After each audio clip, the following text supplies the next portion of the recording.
Gov 1-800-621-3362 to get the kind of help they need for everything from the basics that they don't have access to right now. And this morning, due to the magnitude of the disaster, I was talking with the governor, and he requested if I could increase the federal funding that was authorized under this legislation from 75% to 90%. We're increasing it to 100% of all the costs to be covered by the federal government for both the fire management assistance grants and the elements of what they call the disaster declaration. So today I'm announcing that the federal government will cover 100% of the cost for 180 days. This is going to pay for things like debris and hazard material removal, temporary shelters, first responders' salaries, and all necessary measures to protect life and property. And folks, I want to underscore, I told the governor and local officials, spare no expense to do what they need to do to contain these fires and in their communities that have really been devastating. And we're doing literally everything we can at a federal level. That's also why I call this group of folks around this table of all relevant federal departments and agencies together to discuss what more we can do. And some of the folks are on the screen as well. Before we begin things, here's an update on where things stand right now. First, we're focused on helping contain these fires. Over the last 24 hours, the United States Forest Service, working with state and local responders, has suppressed over 50 fire starts. And the fire in the Hollywood Hills has been contained by brave firefighters risking their lives. Right now, 3 major fires are still burning in the Pacific Palisades, in Pasadena, and in Sylmar. I want to be clear. What I know from talking to the governor, that there are concerns out there that there's also been a water shortage. The fact is, the utilities understandably shut off power because they're worried the lines that they carry the energy were going to be blown down and spark additional fires. But the Cal Fire, when they did that, it cut off the ability to generate pumping the water. That's what caused the lack of water in these hydrants. And so Cal Fire is bringing in generators to get these pumps up and working again so that there's no longer a shortage of water coming out of these hydrants. I'm also surging all federal resources possible to Southern California, including 400 additional federal firefighters, over 30 firefighting helicopters and planes, federally supplied, firefighting planes and helicopters, and 8 Department of Defense C-130s that are equipped to suppress wildfires. Today, the Secretary of Defense also authorized 500 wildfire ground clearing personnel from the Defense Department. And I've directed the department to continue working with Governor Newsom to identify additional resources that can be provided for public safety and security. And we've secured additional firefighters and firefighting aircraft from our ally in Canada as well. I also want everyone in Southern California to know we're going to keep at it. We're sticking with this. We expect there may be a temporary break in the winds, but in some areas the winds are likely to continue well into next week. And so we're going to continue to sending everything, literally, every resource we can find that's appropriate to help the governor and the first responders. Second, we're focused on helping people who have been displaced or in many cases lost everything. You've reported on, you've seen the homes just burned to the ground, whole areas burned to the ground, large areas. They've been displaced and they've lost everything. As I said, since the fire started, FEMA has been working with the state to help residents get shelter, groceries, prescription, and other critical goods like baby formula. We're also sent FEMA Director Criswell to Los Angeles to manage our response on the ground. She was supposed to be on this call, but we have the deputy here because she is out in the field with the governor right now, surveying what's going on. Let me close with a message to the people of Southern California. We are with you. We're not going anywhere. To the firefighters and first responders, you are heroes. Many of these firefighters are out there risking their lives and some, well, I won't go beyond that, but risking their lives And while their own homes are in danger, their families are in danger. To the firefighters and first responders, you really are, it's not hyperbole, you're heroes. You're genuinely heroes. And the worst, this is the most widespread, devastating fire in California's history. It's amazing. And there's nobody understands it better than the press. We're covering this on a minute-to-minute basis. And you literally have to run into the flames, these firefighters.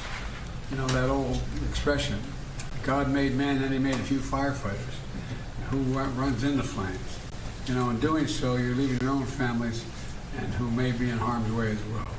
So we owe you. And we're going to make sure that you get every resource you need, every possible resource you need. You know, to the families who have been impacted by this disaster, you're living through a nightmare, I know. And I promise you, we're going to help you get through this and eventually recover and rebuild. I'm going to turn it over now to the Vice President before we go on to the folks in the various cabinet positions as well as agencies that control these issues. Madam Vice President, I know you're directly affected, so you fire away. No pun intended. Indeed. Thank you, Mr. President, and also for the work that everyone around this table has been doing with the appropriate sense of urgency, because this is an urgent matter. What we have seen in California, and in particular in Southern California, is apocalyptic in terms of the nature of it and the unprecedented nature of it as well. And what we are seeing is a situation that is extremely dynamic. It is very much in play, and to some degree unpredictable, because we are literally waiting to see which way the wind blows. And I cannot praise enough the local leaders, most of whom I have talked with, and in particular our firefighters, who, as the President has said, they are working around the clock. They are working 12-hour, even longer shifts, and they are doing it with a sense of optimism, but also with an understanding of how serious this moment is and how important their work is to real lives and real people. Thousands of families have been displaced. Many of those families with young children with nowhere to go. And what we know is that this is a matter of current urgency, but this is also something that is going to have an impact for months and years to come. And on that point, I will also make note of the fact that, sadly, many insurance companies have canceled insurance for a lot of the families who have been affected and will be affected, which is only going to delay or place an added burden on their ability to recover. And I think that is an important point that must be raised, and hopefully there can be some way to address that issue, because these families, so many of them, otherwise will not have the resources to recover in any meaningful way. And many of them have lost everything. In the midst, however, of all of the trauma that has occurred, we have seen extraordinary acts of heroism. I am hearing countless stories of strangers helping strangers. People who are opening their homes where they are intact and have not had to evacuate, opening their homes to neighbors, to friends of neighbors, feeding them and providing shelter for them.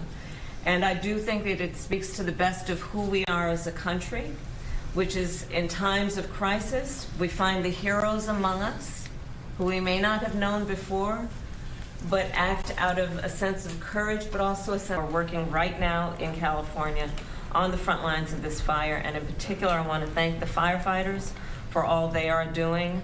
They are, as the President said, putting themselves in harm's way, and they are doing the work that is about helping people who are perfect strangers to them, and doing it in some of the highest moments of need that anyone could face. And with that, I'm going to turn it over to Liz Sherwood-Randall. Turn it back to me. Okay, back to the President. Look, I've had a chance to speak with a lot of the elected officials, including the senators, some of the congresspersons in the region, as well as the Vice President as well. And I want to be clear that one of the reasons I've asked this larger group to get together is because they control the very agencies that are needed from the federal level to get things done. And, you know, we're in a situation where the U.S. Forest Service Chief, Randy Moore, is here. And he's going to provide an update in the fire situation in Los Angeles and discuss how the U.S. Fire Service, the U.S. Forest Service, is assisting Los Angeles and the state of California with fighting the wildfire, including the action his team has taken to suppress new fire starts. So, Chief, why don't you fire away? Thank you, Mr. President, Madam Vice President. It's great to see you. I, too, consider California my home. Yes. And so it's great to be here to talk about this dramatic situation that we have. So the Forest Service and the Department of Interior are actively engaged in supporting the response to the wildfires in Southern California. And there are 4 major fires that we currently have going on. The Forest Service is in unified command with the LA County as well as other local city agencies. We are looking at the Eaton, the Hearst, and the Lydia. And if you look at that area there, that's the northernmost part of that area where the fires have taken place. The Palisades Fire, which CAL FIRE is in control of. And then we have a new start, which is this Sundown Fire that just started last night. And it also has potential to expand quite significantly just based on the location it's at, but also the winds that are expected to continue. Right now, when I look at the mutual aid system in California, I want you to know that it's second to none in terms of how that system works and how it really moves to activate the federal firefighting community and how it is activated and engaged. You know, every year we prepare for these Santa Ana winds. It's just that what is happening now is happening sooner. It's happening at a time now where we normally are at our lowest point in the fire year. And the fact that these fires are taking place now, it says that there are things that are going on in our climate that is creating truly year-round fire situations, and it's something that we all need to be mindful of, and this is a good indication of that. To give you an example, that if a fire starts from any ignition source during these Santa Ana winds, it has the potential for explosive growth and spread. And when that happens under these wind-driven conditions, it's very difficult to control.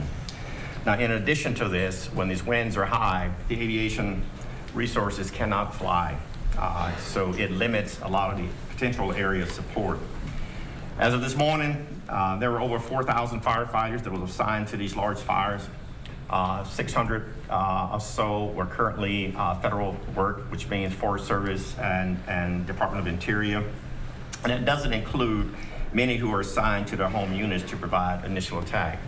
To give you an idea of the unsung heroes in these fire type conditions, in the last 24 hours, we've had 50 starts, and the initial attack success has been wonderful. So we've stopped the potential for 50 additional fires to be added to these 4 significant fires that we currently have. And that's what I mean by having initial attack crews stay put or pre-positioned across the state based on intelligence that we're gathering. And so I wanted to mention that because we talk about the active fire suppression, but there's so much that takes place behind the scenes that limits the amount of fires that our firefighters are having to respond to. The President did an excellent job of mentioning all of the resources that's available and that are assigned to the fire. I won't go over those, but we have a number of equipment that's out there that when the winds allow us, we'll be in the air fighting those fires. We also have a number of private contract crews that we're working with. We're working wonderfully with the state, county, and other federal firefighters, also the tribal firefighters as well in the communities. And we're looking at these MAFs, which we call the Modular Area Firefighting System Air Tankers. There's 8 of them. And there were, like I said, this time of the year, we're not ready for that. But within the next 24 to 48 hours, we'll have all 8 that's available for assistance. These aircrafts require lead planes to lead them into these fires. And so we're having to go through that whole process and ramp up really quick to get the inspections in, the check rides, so that these are qualified and are able to go. We're also working with our Canadian partners to mobilize 2 CL-415. These are water scoopers. They will clear customs on Monday, and they will be available after they clear federal inspections and the check rides. An important thing to know is that these aviation resources require a lot of support in the form of mechanics, airport space, helicopter managers, area supervision. And so we're working with our state and local and federal agencies to identify these aviation support resources to be sure that we can respond effectively. Now, I had mentioned the amount of fires that we've responded to in the last 48 hours, and I mentioned the 50 fires in the last 24 hours. We continue to have new starts. We're continuing to monitor the types of activities. We have about 8,000 firefighters on standby to add to this if need be. Right now, we are going to monitor the number of aircraft and firefighters we have in that small space. Because as you can imagine, there's only so much you can put in a space before you create other challenges there. The airspace in that area is pretty tight. You have commercial airports and others in that area. You also, unfortunately, have drones in the air, which is a concern to our pilots and to the safety of the aircraft, and so we have to be mindful of that. I only bring it up to let you know that this is not a very easy environment to operate within. Our firefighters, both federal, state, and local, and tribal, are doing just an outstanding job in what I consider to be some significant challenges in a significant environment. I think, as I look at some of the questions that you may tend to ask, it's typical that the causes of fires isn't known immediately because resources are really focused on response. However, all the fire causes are investigated, and I want to be upfront with that. Each one of these fires will be investigated to see what the cause and origins of them are. And what we know now is that it would be unusual for there to be lightning-caused fires in Southern California at this time of the year. Fire investigations are the responsibility of the jurisdiction on where the fire starts, and we're ready to assist with this if and when needed. Thank you all. Thank you.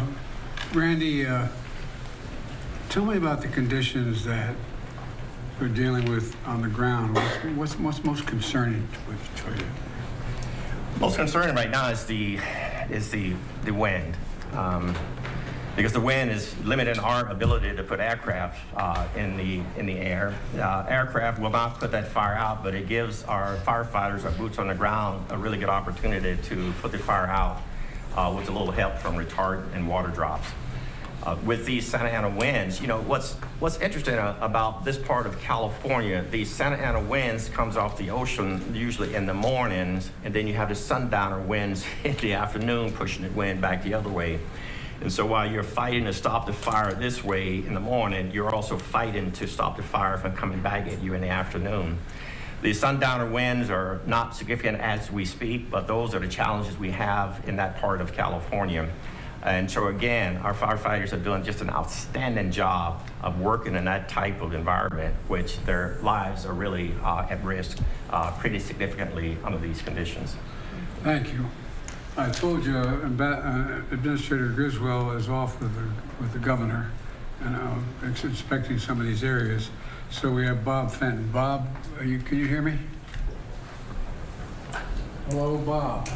Yes, sir. Mr. President, I hear you. Fire away. You hear me, sir? I'm there.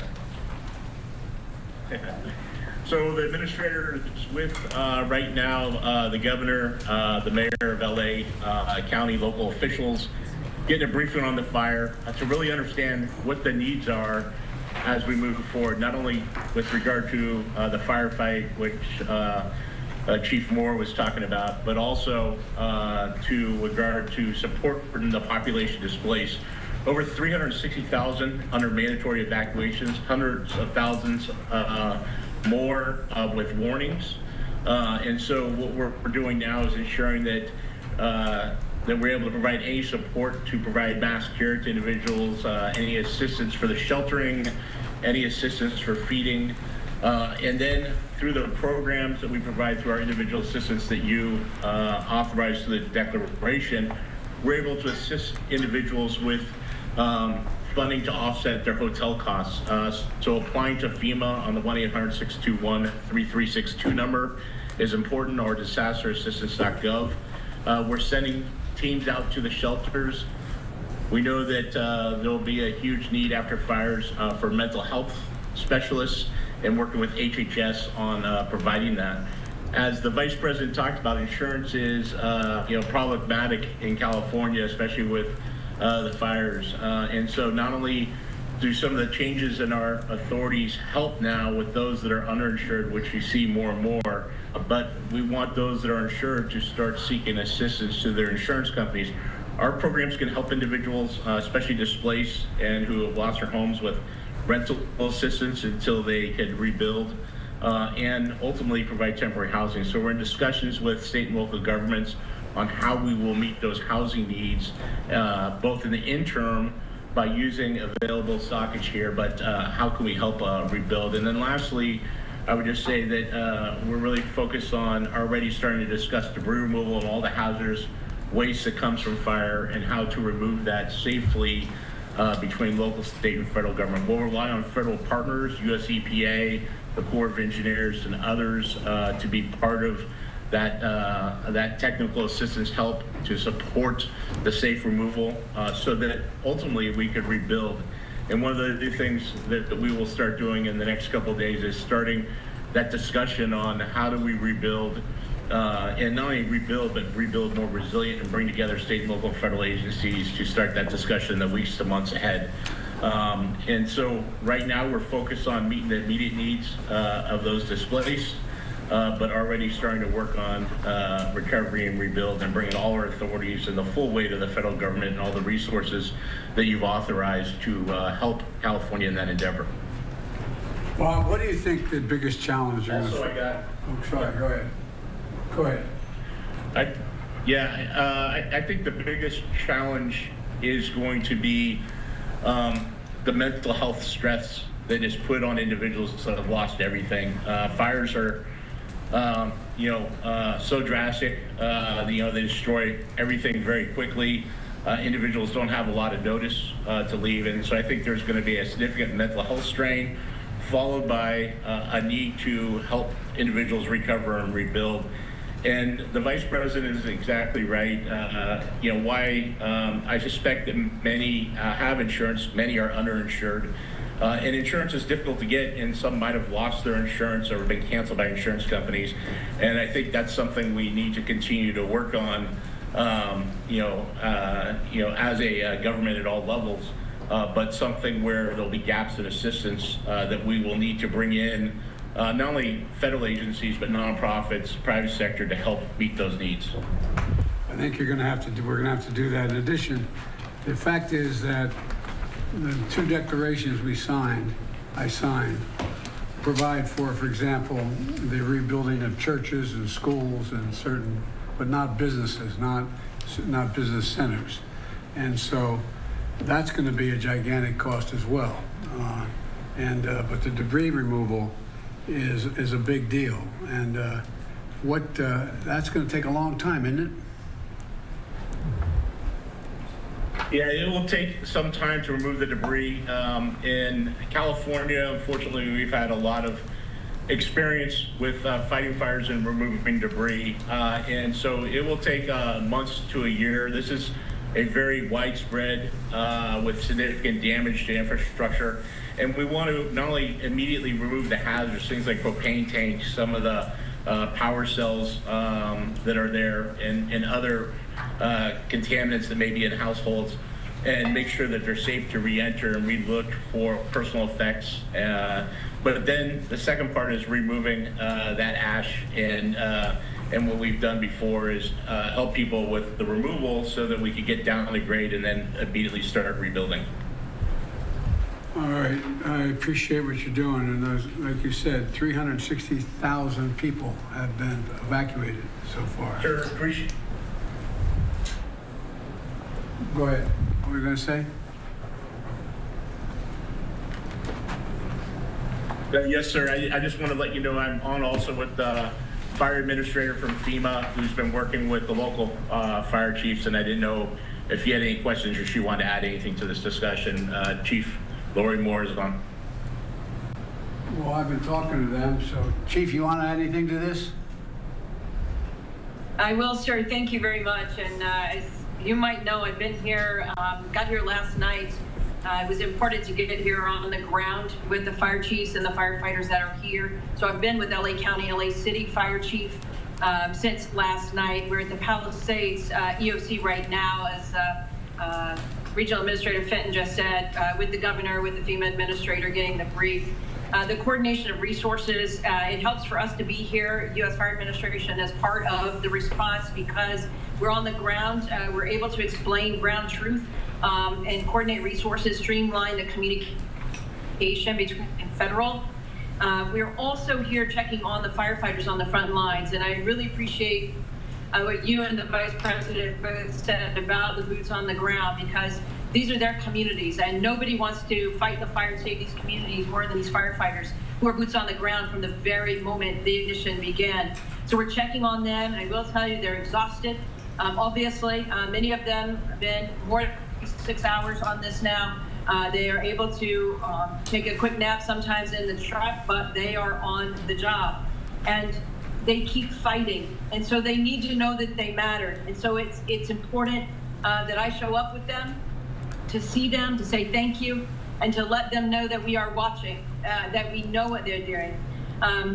We want to make sure that we're here when injuries happen. And so we did have an injured firefighter in LA County, fell through a 3-story roof just about 2 hours ago.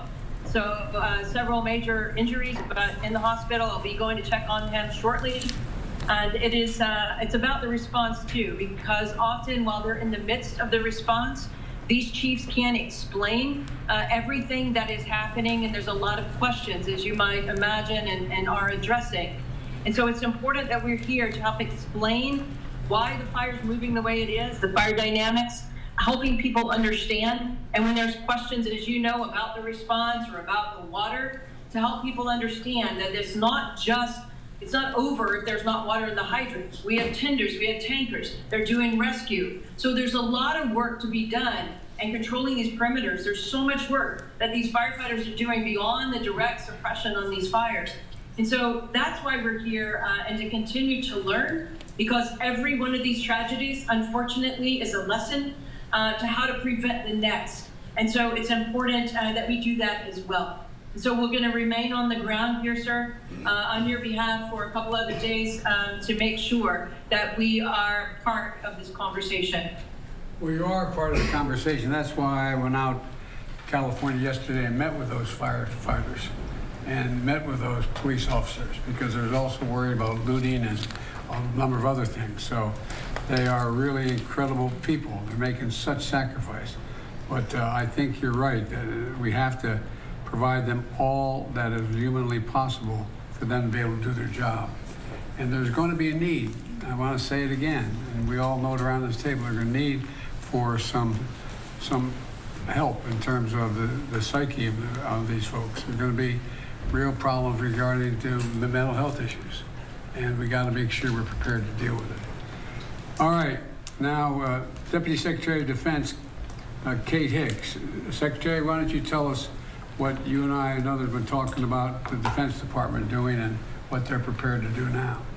Thank you, Mr. President, Oh, Madam Vice President. I'm right here. The screen. No worries. Yeah, I surprised you. Yeah.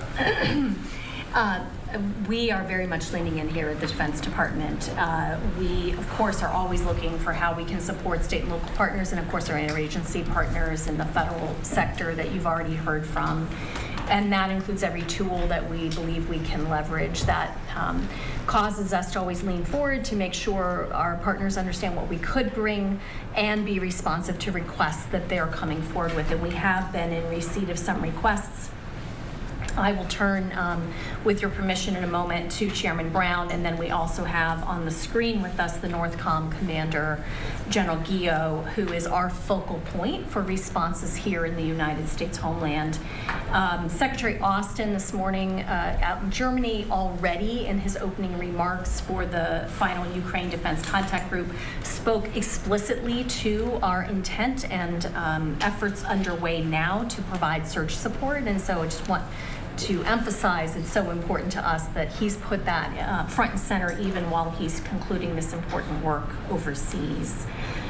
You had mentioned some of the efforts we already have underway. We are ready, as I said, to engage with our partners on further efforts. With your permission, I'll turn to Chairman Brown. Please.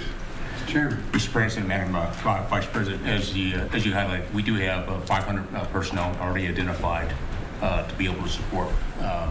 Not so much in firefighting, because it takes some 10 days of training that would be required, and we don't want to pull firefighters away from that, but they can also support with rock clearance capabilities, commodity distribution. We talked about the airlift with their helicopters. There's 10 U.S. Navy helicopters as well as 10 Guard helicopters. The winds have been challenging to get them airborne. They can also help with the ground search and rescue, incident response, awareness, and the medical support. Those Marines will be in place in the next 24 to 48 hours. The California National Guard also has, by tomorrow, they'll have about 1,000 service members that will be available to be able to support as well. About 250 of those actually have some firefighting capability, and they can be trained in the next 24 to 48 hours to also support firefighting.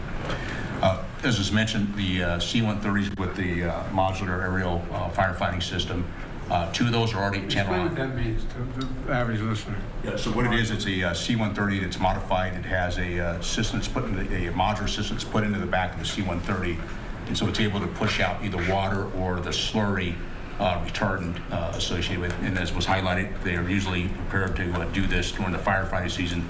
This is several months prior to when they would typically do this. And so there's 2 C-130s that are already at Channel Island. They're in just northwest of Los Angeles. The other 6 will be there within the next 24 hours or so.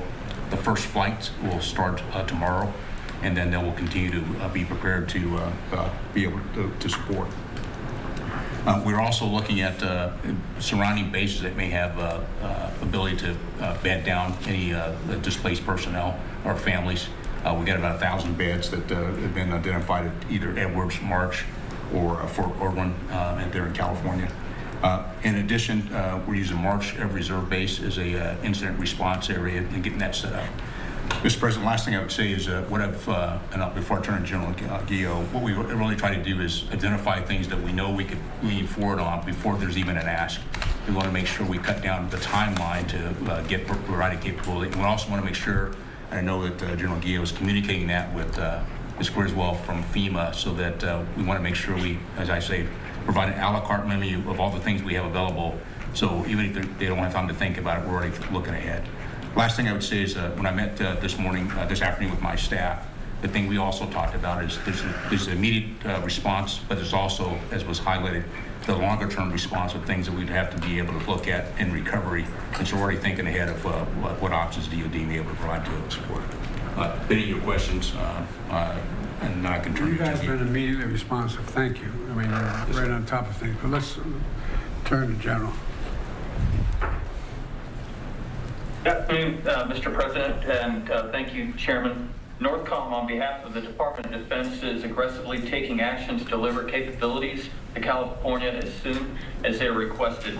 So in addition to the aircraft and ground forces and the installation support that President Biden and Chairman Brown mentioned, we've identified other capabilities such as helicopter support, search and rescue, both from the ground or from the air, commodity distribution, route clearance, and medical capabilities that we've postured and have leaned forward to make sure that they're able to deploy to California and operate just as quickly as they are requested.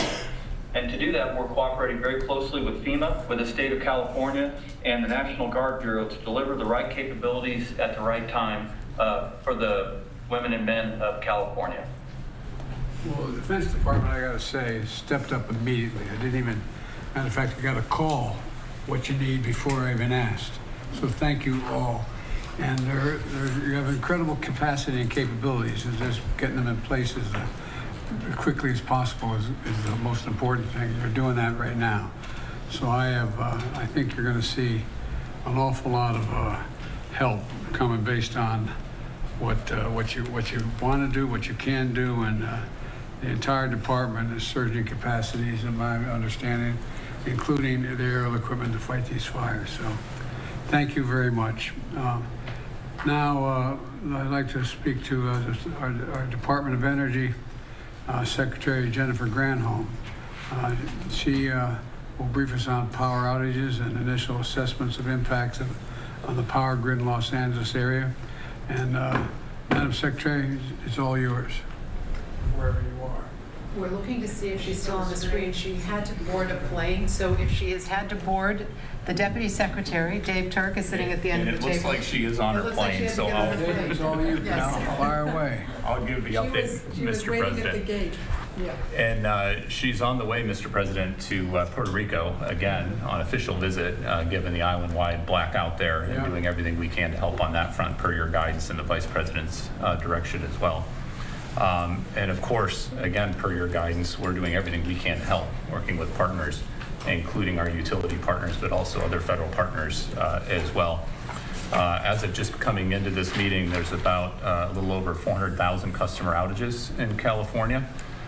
Important to note that these are both actual outages, power that's actually been disrupted because of the fire, but also proactive shut-offs, just as you mentioned as well, to prevent fire ignition and the spread of fire. We've got two main utilities out there, Southern Cal Edison and the Los Angeles Department of Water and Power. And we're in close and continuing contact, including with their CEOs, Pedro and Janice as well, including calls with them just a few hours ago, just to make sure we're doing everything we can to help. We're coordinating with those utilities and with utilities literally across the country to make sure that we've got all the capabilities that we have in the federal government, but our utility partners to provide that. I want to thank you, Mr. President. You joined a call just a couple months ago with Liz and our secretary to thank all of these utility CEOs. We've got this phenomenal partnership with utilities all across the country. It's called mutual assistance. And if any utility in any one region needs help, all the other utilities, and we last unleashed this phenomenal partnership to bring 40,000 utility workers to Florida, North Carolina, South Carolina, the affected regions with the two hurricanes back to back. And everybody continue to talk to me. I've been deployed so many places. Well, having been with the utilities out, we were all in Colorado for this meeting. They just appreciated you taking the time to thank them for their personal leadership. And it's the utility CEOs themselves who make the time for these calls going forward. We're working closely with all the utilities. We're also in continuing contact with the transmission operators. The disruption has really been at the distribution level, at the local level, but we want to make sure there's not broader outages and broader concerns. As of now, we're not seeing any issues with stability of the broader transmission system, either in the region or across California or more broadly. So that's a good news part of where we're at now, of course. We're working with the utilities trying to restore power to customers as quickly as we're able, but full restoration, of course, is going to take some time here. In particular, the comprehensive damage assessment will take time and can't begin until it's safe for crews to get in there and actually do the assessments and do the work. So we're working, Madam Vice President, as you said at the outset, with a real sense of urgency here, but also with a sense of we'll do whatever we can over the long haul to do right by our responsibilities. David, one of the things that everybody's mentioned so far is the mental stress it's going to cause for average Americans who are caught in the middle of all this. And one of the things that, it's not, these aren't everyday, no matter how well educated one is, we're not always certain how power is transmitted, why it's transmitted the way it is, and so on. Could you explain to the folks here, the public is listening, what the impact on some of the utilities have had on the ability to generate the pumping of water? Because there's a lot of accusations going around that it's because that the local leadership didn't care? I mean, explain how this works and why it makes sense what's happening. So this is an issue, actually, Secretary Granholm was on the phone with the CEO of Southern Cal Edison to talk exactly about this and make sure we were doing everything we can on that front. And it's both the power issue, and you mentioned generators and other ways that we can try to help solve the problem there, but it's also the pressure and making sure that we're thinking of these things holistically. And certainly my experience over the last 4 years under your leadership is it's not one department, it's not one slice of your federal government that is responsible. Energy and water issues overlap in a lot of different ways. So we work with our EPA colleagues and others to make sure that we're bringing all of our expertise and explaining it to our fellow Americans. It's important that we give transparent information and information they can rely upon.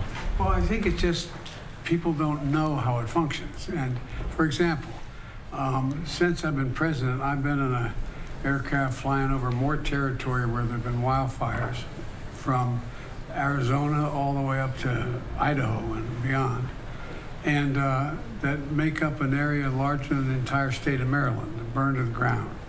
And one of the problems has been that people don't understand that when these high winds occur, what happens is, or when these storms occur, these utility poles, these whole, those big lines you see where all the lines are on, they fall to the ground in the middle of the forest. It's not just about raking the leaves under the trees. It's about the fires that causes. And so utilities have to shut down the ability to continue to transmit on those lines. And the consequence of that, I don't think most people think, no matter how well educated they are, unless they're in the area, that there's a direct correlation between the utility company and the ability to pump water out of a hydrant. And so it allows for a lot of uninformed people to make assertions or concerns or accusations about the local officials not caring or not working. So as I understand it, the vast majority of the circumstances where the water resource has been diminished is because of the utility company not being able to maintain the electric transmission because they're getting knocked down or shutting down so they don't cause more fires. Fires, exactly. But now what is happening is, are we getting cooperation with utility companies to bring in generators and others to bring in generators to generate the energy to allow that fire hydrant to function? Explain that a little bit. So this is the pragmatic can-do attitude, and folks who've been literally doing these, our civil servants and others, for their careers, and making sure that we're solutions-oriented. We sometimes call our department the solutions department, as Liz knows from having been Deputy Secretary of the Department of Energy. And so whatever gets the power on to allow the water, whatever gets the job done, a lot of times it's working with our defense colleagues who have terrific assets that can be brought in quite quickly. The other point I'd like to make, Mr. President, to thank you and the Vice President's leadership and our folks in Congress, your bipartisan infrastructure legislation actually provided $10 billion. It's a GRIP program for grid resiliency to improve the resilience of our grids so that when the grids do go down, they come back on quicker. That's $10 billion that we've already gotten out the door and is being invested in communities all across the country. We need more of that. We need continued focus on infrastructure, but infrastructure matters.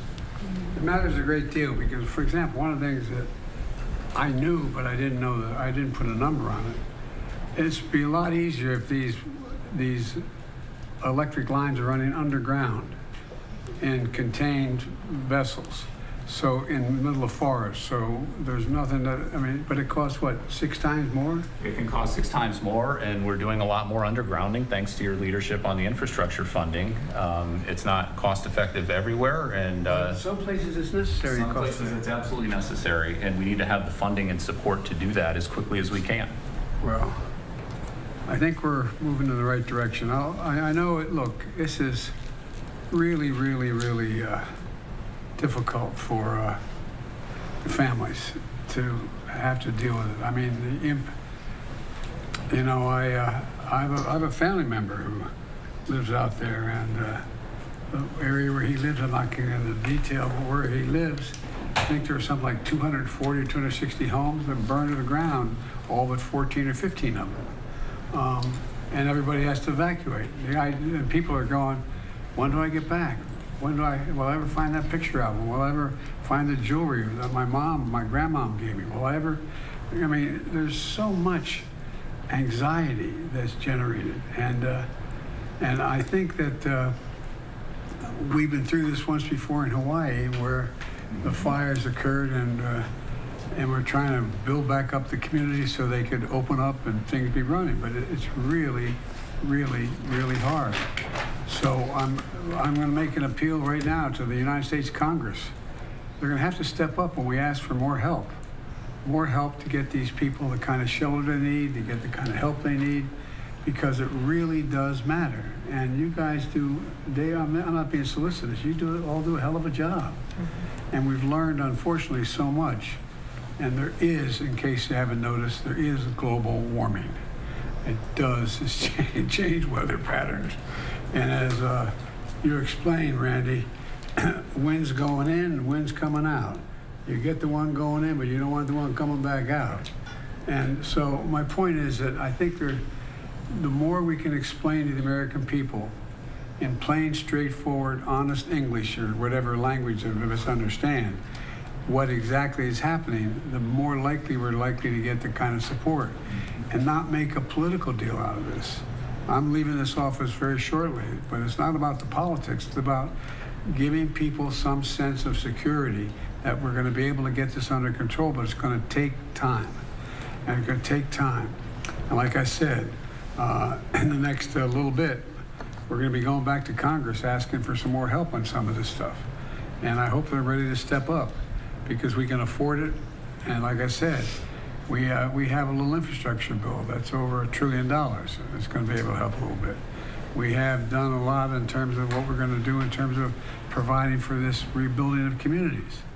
And so I think the most important thing we have to do, those of us sitting around this table and on the screen, is explain in simple, straightforward language what the capacity we have is, how we're using that capacity, and what capacity we don't have that we need. And in order to keep things from just all these, in crisis, rumors and fear spread very quickly. And the most important thing is to let's just bring this down in an area, be honest with people, what's at stake, but be straightforward with them. What can be done and how we're going to get it done. So I thank you all very much. I'm proud of the job you're all doing. And I'm, quite frankly, proud of the job the local officials in California are doing. I've spent a lot of time with the governor and the mayor of Los Angeles and others. You know, they're doing everything that we ask of them and beyond. And so we're stepping up as best we can. Any of my colleagues around the table or on the screen want to add anything before we close this out? Well, as the Californian at the table, thank you for all of the leadership that everyone here has provided, starting with our president.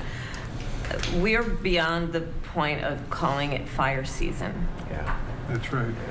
We really, and we're seeing this around the country, that whereas years before we would talk about a particular season of extreme weather, we are seeing that it doesn't matter what month of the year, we should be ready.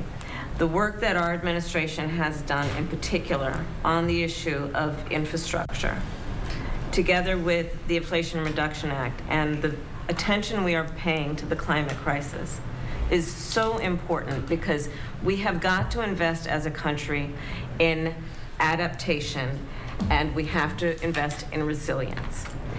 And that is about homeowners, that is about families, that is about cities and local governments, state governments, and we have to adapt to this changing climate. For example, fire hydrants are pretty much built to deal with an individual house fire, not with a wildfire that is taking on entire residential communities, where these homes are providing the fuel for that fire to grow. We have to put more resources into our fire departments and firefighters, understanding that we are asking a lot of them that traditionally they never had to do. And because of their commitment to their profession, they're attempting to rise to the moment of crisis. But we need to put more resources into those individual professionals and into the departments that sustain that work with the mission that is such an important mission in times like this. So, Mr. President, I thank you for your leadership, your foresight to understand what over these last 4 years we could do to leapfrog in front of what we know to be a changing climate to meet these types of moments. And God bless all of the people who are on the ground right now in California doing that work. I thank you for your comments, and I think I totally agree with you, which will not surprise anybody. Look, there's an expression from a famous Irish poet. He said, all's changed utterly. A terrible beauty has been born. All has changed in the weather. The climate change is real, fundamentally altering, not just here, but around the world. Around the world, what's going on. And we've got to adjust to it. We've got to adjust to it.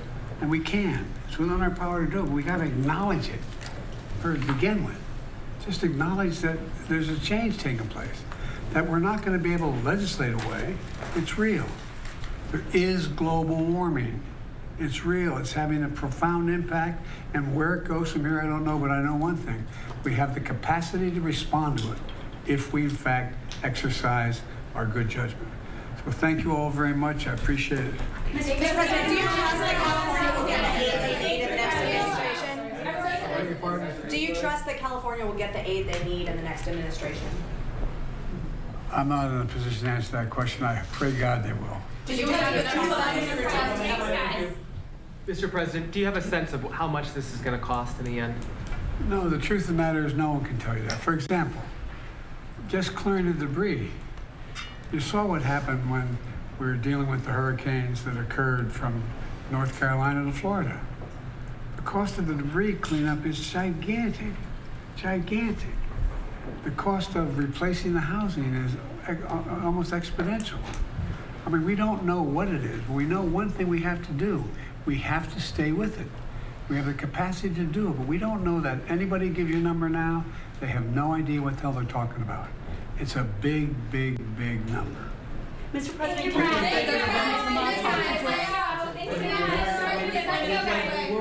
Whoa, wait a minute. Mr. President, can you update us, please, on the Hamas hostages and what you think of the incoming administration's efforts and ultimatum?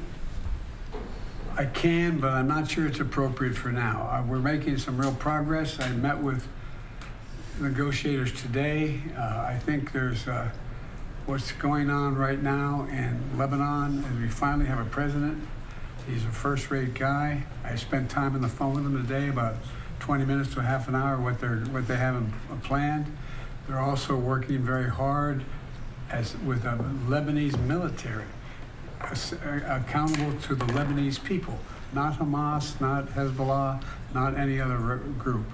And so I think we're seeing some progress.